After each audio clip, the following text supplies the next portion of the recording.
Welcome to another 5 by 5 by 5.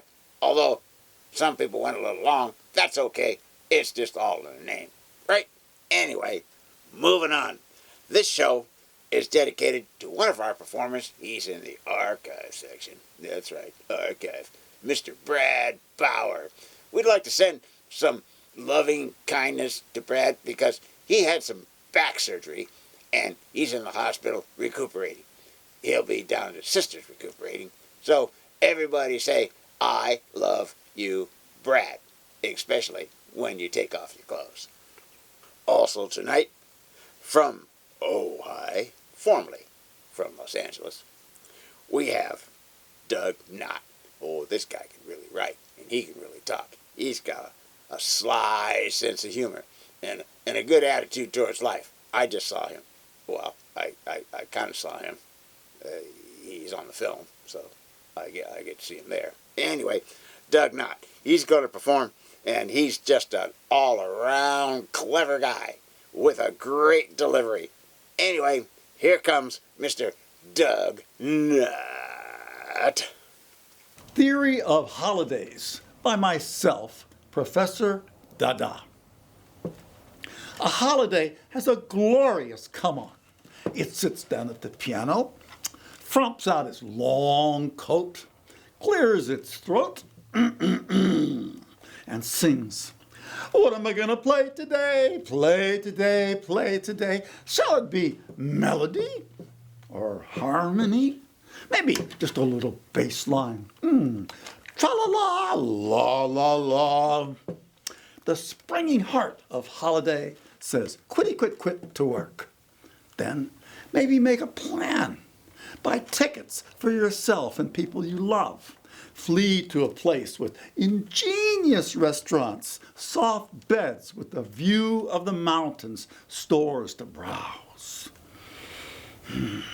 But no, there's no holiday from the mind.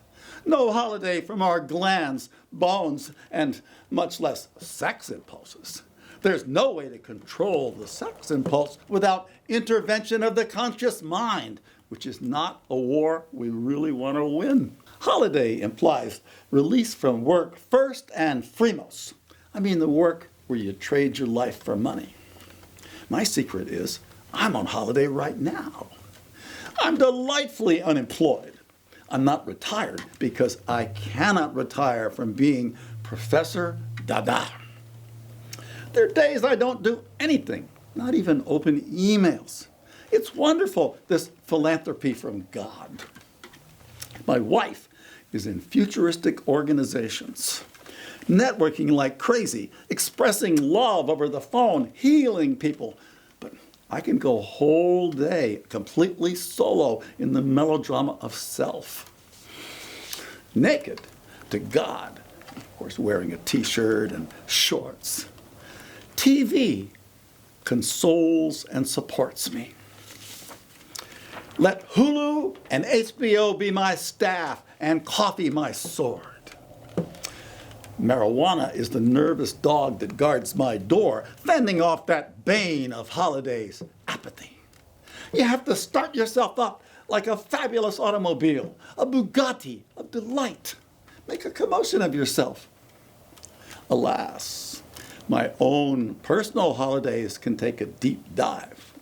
Recently, busting out of LA, important task delayed my departure for my desert holiday until 4 p.m. when I proudly took the wheel, blowing east on the 101. I flew by Sunset and Santa Monica like a loose ribbon on a bride's bouquet. But traffic walled up against me at Western. My highway escape slowed, emerging me, absorbing me into a plodding exodus. All the cars had to creep along, making rooms from those arriving from the other side of town. It was a squeeze of metal anticipating metal. Astral bastards in the Badlands, a plague on all these false roads. My holiday had wheels of love. I secretly enjoy the slow thrill of long-distance driving. I became frenzied and outraged at this plugged toilet of a freeway. I was sandwiched like ham and cheese on this sun-blasted concrete stinking of gasoline and tires. I popped and hopped behind the wheel, slammed my horn like a New Yorker to wipe out those air-conditioned bastards up front. This was a holiday inside a junkyard refrigerator. Traffic annihilated my inner peace, shut down my higher consciousness. God was against me. When, 2 hours later, I was still only 20 miles from L.A., I called my host out in the desert, and she said, "My dear Professor Dada, only a fool would try to leave L.A. during rush hour." What price of wisdom? About $5 a gallon and a little anger management. I judge myself best on holidays. My early college days were about celebration, booze, and sex in reverse order.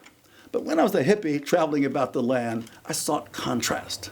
I vacationed on an island that had nothing but palm trees and clouds. Sometimes those clouds came down and walked right through my backyard. The palm trees gave me wavy signals that life was maybe okay. But I watched a lot of television at that time, so I didn't know what to think. Romance came rippling down in those TV shows. Characters who were cast against type would find love. That would be me, I thought, sitting on a couch, watching television, suppressing my existential anxiety and stomach gas. But there was a catch on all this TV bliss.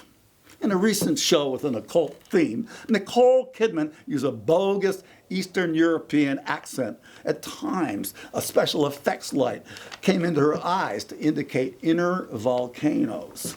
In the show, she fed her clients psychedelic mushrooms without telling them, kind of an aggressive therapy. "This script is pure hogwash," I exclaimed to the world, because it ignorantly parried and discredited the use of psychedelic mushrooms into the journey into self-knowledge. I proclaim Dada's law. What was once hip becomes generic, and its corollary. Don't look for truth around here. People live quite happily without it. I was part of a movement that rebelled against the status quo. This was during a holiday from reality itself. In the sacred 70s, I lived the fantasy of the counterculture, where you'd walk into a straight grocery store with your super long hair or your big flowing tits and say to yourself, all high on weed and acid, that this was a lunar world of products, and the people around you were like old photographs seeking an album, except them looking at you made your skin crawl like you were a piñata. But spiritually, here was an opportunity to learn empathy, to learn what it's like to be the other. To be the other, where people are mortified just by looking at you and become enraged because you exist outside their personal norms. Back in the day, I joined a cult started by a dumpy Indian guy who was really a shimmering octopus of Kundalini. Around him, it felt hot, like you were coming onto a drug. In this cult, us students had to wear special red-colored clothes indicating the passing stages of the sun. I took some intense heat from the regular world because of that cult outfit. Girlfriends and even my fellow intellectual leaders rejected me. My poetic ideal, Allen Ginsberg himself, shouted at me when he saw me in full red mufti in the doorway at City Lights bookstore. Fascist, insect, totalitarian, cultist, exploiter of the gullible and innocent. Dude, what a nasty, gnarly rejection.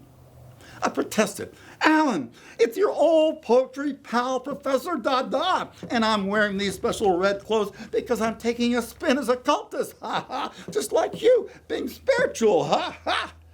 But he didn't want any wisdom from me, and he kept on screaming and pointing at me like a disturbed unicorn.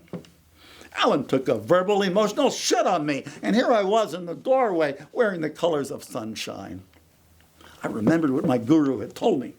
If you wear these clothes, you will see what everyone else thinks. He said I was fated to travel in circles because I'd given up on love. But he would hold on to me with a long leash, which I suppose is now tethered to the other side. Such thoughts are like worms. My head can be a worm ball. I can't even shake or even roll. These worms are under the surface of the known world, the one you think. You hope they like you because they're soft like you, but they don't have any friends. They don't even have individual lives. They make my face tremble. When I take a holiday, I put them in a special black bag so they won't get out. But they usually do, and then we party. You should see the action photographs. Someday they will find their own album, and on holidays we will look through it together. Thank you. And here he is, the star of our show, Mr. Brad Bauer. He's in our archive section. He performed the very first online 5x5x5, the tiny house. And anyway, here comes the tiny house. Cheer him on. And if you have a nursing outfit, you can go dance at his hospital room. Make sure you have a nursing outfit. So I was in the hardware store today, and a lady behind the counter says to me, "Son, you can't be in here without a mask." I said, "This whole COVID thing is a hoax dreamed up by the fake news. I ain't wearing no mask." So I took my box of nails, and I threw 20 on the counter, and I headed right out the door. And she says to me, "Wait a minute, son. Don't you want no change?" I say, "Yeah, of course I want change. But it ain't happening fast enough for me." Well, I'll tell you what is real. What is real is this contrail thing. They're dumping gas out of them airplanes.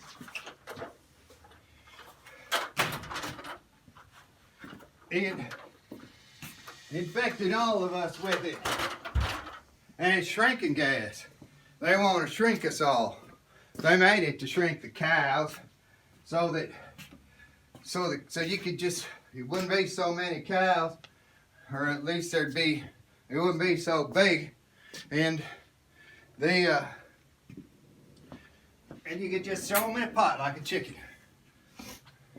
So, you know, this whole shrinking thing started when they started that tiny home thing. I know it. I know that tiny home was getting us ready for this. And so, we're going to all have to get used to being shorter. So, I'm making a present for the President of the United States so that he don't have to live in that big old White House where everything's too big. You can't even get up the stairs. So I made him a tiny White House. All I gotta do is cut this door in.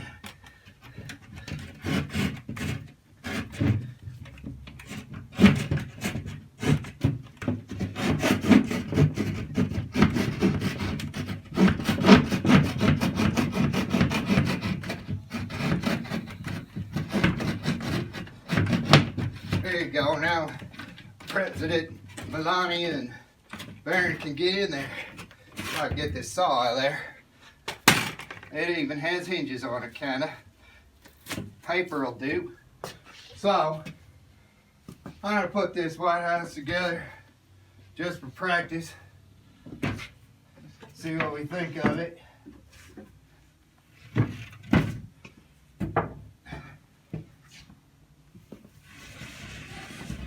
Nail it together. Make a little dollhouse for the president. But we'll all be little dolls by the time he moves in. Because they're shrinking us with that fog.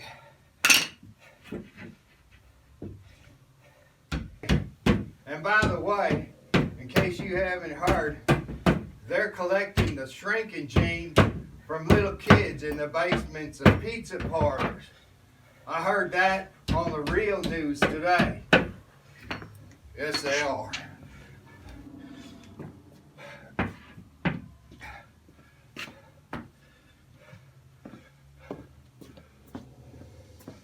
made the front all right, pretty just like the rear White House. So they can feel at home and entertain dignitaries.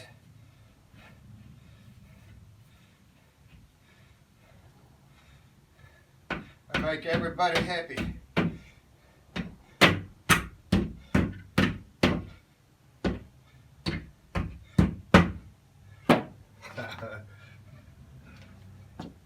Looks pretty good, don't it? Can't you just see some little tiny roses out front? I can. Here we go. So, now, gotta do one more test. And that is, gotta put a roof on her. I figured this piece of drywall, sheetrock, whatever you want to call it, I'll be mighty fine for the purpose. We'll just put it right on there. Now, I'm gonna climb on up and get the view and look at our beautiful flat earth. Because there's another lie. This there ain't round. It's flat's a pancake. So let's see. I do believe it'll hold me. There we go. The new White House. Tonight, in the Ventura County Poetry Project section, we have Lee McCarthy. She's going to say a poet. Actually, she's not going to say a poet. She's going to say a poem about something that I don't know about. Stream of consciousness. Something about something. I can't even say the name. Anyway, here she is, Lee McCarthy. The cuckoo that lives in me and announces the hour of my heart. My finger on bird clocks in a corner of Harper's, I order 3 from a whole company of Dutch guards. The woman taking phone orders treats me like a long-lost customer, last seen clogging her way around a can of cleanser. We chatted up at length. The Dutch must be tired of comets. By the time the clocks show up at my door, I've forgotten about inviting them. The brown cardboard smells of dust and empty promises, but its return label says Fulfillment Company. Mystified, I slit the top, wanting to see what fulfillment looks like these days. I find those duplicates of the human heart which we wear on the sleeve of our walls. Every hour has a picture of a bird, house finch for 12, American robin for 1, southern mockingbird for 2, blue jay for 3. The northern oriole at 6 prolongs his sweet warble. A man in Taiwan has photocopied the languages of birds. I put a clock in my bedroom, wanting to hear bird calls in my sleep. Deluxe things fall short of dreams. A light sensor activates the mechanism that activates the bird calls. There's no nightingale. The birds won't sing out in the dark. For hours I lie awake, listening to a man with a cane and one leg shorter than the other thud around within a tight little circle. He works so hard to keep up. My leg muscles clench with each step. The mourning dove mourns at 7 as I go out the door to a job I've hated and loved for 30 years. People interested in levitating above the pages of books are few. Attending no bonfire rallies, I never figured out what kept schools going, but I've seen football games dance as shadows on the cave wall. I send back to fulfillment the 2 bought for gifts. My own tolerance of busted clocks and the fragile trills of time has scoured the tub of my life. No bird calls out forever. Oh, Oh, yes, I have to mention. We let this guy on, Steve Aguilar. I don't know who he is. He's just some guy that is concerned about, well, he's concerned about you and your planet and the way that things are going along. And he really doesn't believe that things are going absolutely right at the moment. And he wants everybody to be happy and super creative and bring a world of peace and bring a world of unified direction for all mankind. Oh, that's just silly hippie shit. Anyway, here he is, Steve Aguilar. Good evening, ladies and gentlemen, and welcome to this portion of the 5 by 5 by 5. And today's piece is going to be called Watch Out, the Door Might Be Closing. Okay. Oh yeah, we built the house from the foundation up. Yep, built all the windows and put everything in place and everything is looking kind of nice. But yet, every time you step into the house, it tends to rattle just a little bit. Noises come out. Something is happening. Something is happening that is not what you say is happening. And that is what the problem is. The problem is that we're not synchronizing our thoughts. We're not synchronizing our existence to flow out what would be beneficial to all. No. We've built the house rattly. We've built it so the foundation no longer knows the roof. The windows no longer know the door. The knobs no longer do anything to the cabinets. It's just sad. But the door, it's just closing. Time is of the essence. You think that this will go on forever. This building and this growing and this taking and this extortion. But no, it's not. The door is closing and it will be coming forth soon. We must change our ways, my children. I do not want to speak of it. I do not want to think of it. I'd rather go home and hide in my little house and pretend like everything is just roses and butterflies and singing birds. But it's not. Have you seen the rain? It's coming down.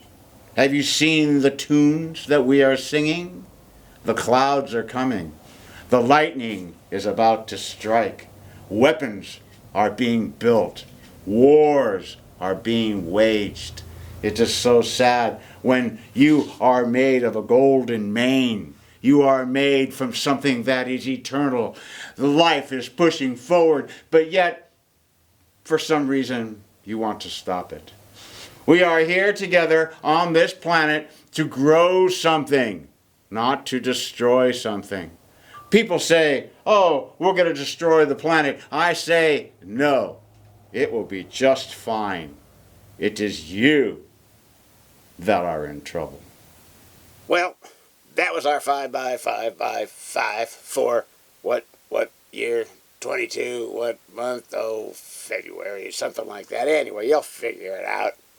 We'd like to mention that the Ventura County Poetry Project has been an ongoing poetry project since way back when, back in the Cafe Voltaire days. Yes, that's right. I got it right. I can talk. Yeah, that's why I'm a spokesman, and you're not.